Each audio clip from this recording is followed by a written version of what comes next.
రాష్ట్ర వ్యాప్తంగా చర్చనీయాంశంగా మారిన ఫోన్ ట్యాపింగ్ కేసు కామారెడ్డిలోనూ కలకలం రేపుతోంది. న్యాయవాది కాంగ్రెస్ సీనియర్ నాయకుడు దేవరాజు గౌడ్ ఫోన్ కూడా ట్యాపింగ్ కు గురైనట్టు తెలుస్తోంది.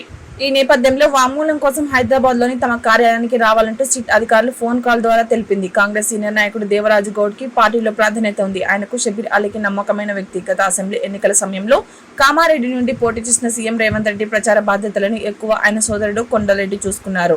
దేవరాజు గౌడ్ రెడ్డి సైతం కొండలరెడ్డి వెంటే ఉంటూ పార్టీ ప్రచార ఆర్థిక వ్యవహారాలను పర్యవేక్షించారు.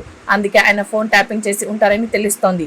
దేవరాజు గౌడ్ తో పాటు జిల్లాలోని పలువురు ఫోన్లు సైతం ట్యాపింగ్ కు గురైనట్టు అనుమానిస్తున్నారు. ఈ వ్యవహారం రానున్న రోజుల్లో ఎవరి మేడకు చుట్టుకుంటుందని కొందరు అధికారులు నేతలు ఆందోళన చెందుతున్నట్టు తెలుస్తోంది. దానికి స్పందించి నేను వారం రోజుల వ్యవధి అడగడం జరిగింది.